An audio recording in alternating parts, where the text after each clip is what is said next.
میرے ایک دوست ہیں، وہ ان کو ایسے لگا کہ ان کو ہارٹ اٹیک ہونے لگا. زیادہ پرانا واقعہ نہیں ہے. تو اسپتال گئے ہم. اس کی مجھے کال آئی کہ جلدی پہنچو. انہوں نے اپنے گھر والوں کو بھی نہیں بتایا تھا. تو میں جلدی سے ہاسپٹل پہنچا. رات کے 3-4 بجے ہوئے تھے. رات کو سوتا نہیں تو شاید ان کو اس لیے شاید پتا تھا کہ میں اٹھا ہوا ہوں گا. بہرحال میں گیا تو ٹھیک ٹھاک بیٹھے ہوئے تھے. میں نے کہا تو نے تو مجھے ڈرا دیا تھا یار. میں نے سمجھا تو گیا. تو ہی سیٹ کہ یار نہیں، میں ڈرا ہوا ہی تھا. اپنے بچے کو پیار کر کے گھر سے نکلا تھا. بیگم کو میں نہیں بتایا کہ میرے ہارٹ کنڈیشن ہو رہی ہے. because I couldn't make her go through that pain. and میں نے کہا مر جاؤں گا تو پتہ چل ہی جائے گا یار. ابھی مرنے سے پہلے کیا ڈرانا. پتہ ہی کیا کیا سوچتا ہے انسان. تو میں نے اس سے کہا کہ پھر ابھی اتنا کام اور سکون میں کیسے بیٹھا ہوں. اسے جیسے ہی میں اسپتال میں گیا اور میرے اوپر وہ ای سی جی کرنا شروع ہو گئے، تو میں انسٹیڈ آف میں لوگوں کا سوچتا، میں ویٹ کرنا شروع ہو گیا کہ ابھی 2 فرشتے آئیں گے اور مجھے ڈائریکٹ اللہ کے پاس لے کے جائیں.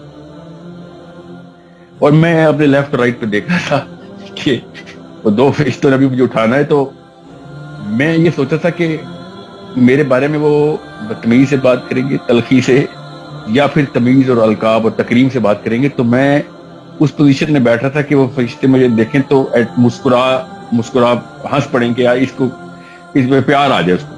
تو اگلا انسان جو ہے نا وہ کس طریقے سے دیکھتا ہے. تو میں نے کہا پھر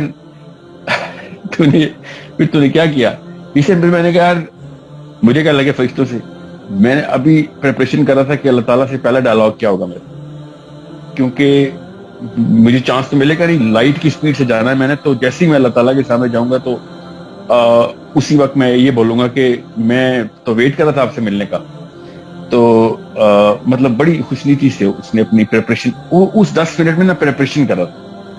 اور میں اسپتال کے بستر پہ ہی بیٹھا اس ایمرجنسی روم کے اندر. اس کو اسی طریقے جیسے آپ سے بات کروں اسی طرح میں بیٹھا اس کو دیکھ رہا ہوں کہ لوگ اللہ تعالیٰ سے ملنے کے لیے، جن کو اللہ تعالیٰ کا پتہ ہوتا ہے نا، وہ اللہ سے ملنے کے لیے بےتاب ہوتے ہیں کہ ان کو پتہ ہوتا ہے کہ یہ سارا کچھ ایسے ہونا ہے. وہ مرتے ہی نہیں کبھی. Those people never die.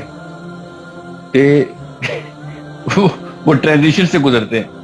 وہ اس موت کا انتظار کر رہے ہوتے ہیں کہ جب اس جسم سے چھٹکارا ملے تو ہم اصلی جسم میں جائیں اور اللہ تعالیٰ سے ملیں جا کے. ان کو اس سٹریس میں نہیں ہوتے کہ یہ دنیا ختم ہو رہی ہے. وہ اس خوشی میں ہوتے ہیں کہ اگلی دنیا شروع ہو رہی ہے، اللہ تعالیٰ سے ملاقات والی. جو اللہ تعالیٰ کو 0.1% بھی اس لیول پہ پہچاننا شروع کر دیں تو جیسے ایک بندے کا کو خبر آئے نا کہ آپ کا بیٹا پیدا ہوا ہے یا بیٹی پیدا ہوئی ہے، بڑا خوش ہو کسی اور شہر میں ہو، اور وہ جتنی جلدی گھر آتا ہے نا کہ میں دیکھوں میرا بچہ پہلی دفعہ، یا ماں کو پتہ نہیں کیا ہوتا ہوگا جب وہ اسپتال میں اس کو دکھاتے ہیں اگلے دن جب وہ ہوش میں آتی ہے. کیا I'm not a woman so I cannot really imagine that. وہ کچھ بھی خوشی نہیں ہے کیونکہ وہ کچھ بھی نہیں ہے لٹرلی. ابھی نو کہ وہ کچھ بھی نہیں ہے کیونکہ یہ سارا کچھ تو عارضی سی چیزیں ہیں، سارے بھی بچے ماں باپ. جس بندے کو یہ پتا ہو کہ میں اللہ سے ملنے لگا تو the word eternity itself، جو کہ صرف ایک خصوصیت ہے، اٹرنل ہونا اللہ کی ایک چھوٹی سی خصوصیت ہے، باقی اللہ تعالیٰ کی حیت کی کیا بات کریں. سو خالی ایٹرنیٹی کے کانسیپٹ سے ہی آپ کو کیا احساس ہو گیا کہ میں ابھی موت آنے لگی ہے تو میں ابھی ڈائریکٹ اللہ تعالیٰ سے ملاقات کرنے لگا ہوں، میں ابھی اللہ تعالیٰ کو دیکھوں. سو it's such a concept that actually gives you an eternal life right now, right here. مسلمان پہ تو موت ہے ہی نہیں. مسلمان تو نہیں مرتا کبھی. وہ تو خالی جسم چھوڑتا ہے اور ڈائریکٹ اللہ کے پاس جاتا ہے، اسی ہوش میں جاتا ہے. نبی علیہ السلام نے حضرت عمر فاروق سے کہا کہ کیا سوچ سکتا ہے عمر کہ بجلی کی چمک سے زیادہ اور اس کی راج کی کڑک سے زیادہ آواز میں اور بجلی کی چمک سے زیادہ روشن 2 فرشتے آ کے تجھ سے قبر میں پوچھیں گے من ربک کا. تو تمہوں نے کہا کہ یا رسول اللہ میں اس وقت ہوش میں ہوں گا. نبی علیہ السلام نے کہا کہ عمر جیسے تو ابھی ہوش میں ہے تو عمر بن خطاب نے کہا یا رسول اللہ پھر میں دیکھ لوں گا ان کو، کیونکہ مجھے پتا ہے کہ میرے اندر کیا ہے، میں تو ویٹ کر رہا ہوں پھر.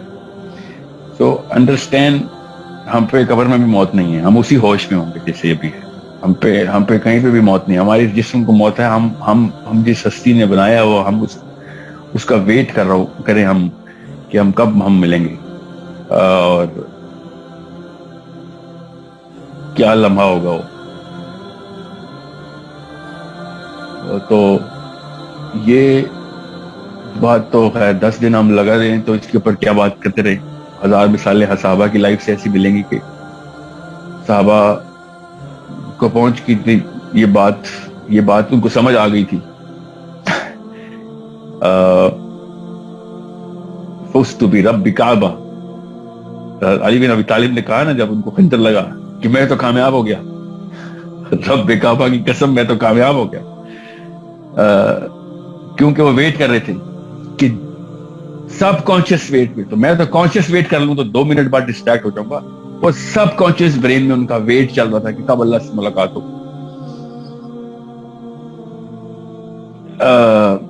It's such a beautiful moment for the believer when he dies. It's such a beautiful moment because اس کو فرشتے نظر آتے ہیں اور اس کو عین الیقین ہوتا ہے کہ ابھی مجھے میرے رب سے ملا جائے گا، اور میری وہ تمام تر عمر جس کے اندر میں نے یہ ساری بلیف سسٹم کو اپنے اندر سمو کے رکھا تھا ابھی میرے سامنے مینیفیسٹ ہو گئی.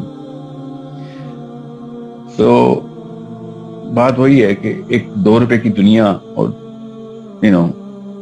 نوکریاں اور دنیا کے عذاب، ان کی محبت کے اندر اس ہستی سے ملنے کے لیے ہم الرجک ہوئے ہیں کہ اللہ ہمیں نہ ماری، ہم نے تیرے سے نہیں ملنا.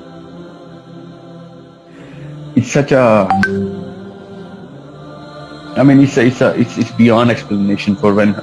اب خود سوچے ہم جیسے بندے ان لوگوں کو کتنے بیوقوف لگتے ہوں گے کہ جن لوگوں کو یہ کانسیپٹ پوری طریقے سے سمو گیا اندر، اور وہ کہتے ہوں گے کہ یہ جس نے کائنات بنائی، جس نے اس کو بنایا ہے، تو اس کا مالک کیا اصل میں، جس کا یہ غلام ہے اصل میں، اس سے ملنے سے یہ بچنے کی کوشش کر رہا ہے اور یہ اس دنیا کے اندر گھومنے کی کوشش کر رہا ہے اور یہ سمجھ رہا ہے زیادہ مزہ ادھر ہے، زیادہ اس کو اطمینان اور زیادہ جو خوشی ہے وہ ادھر مل سکتی ہے.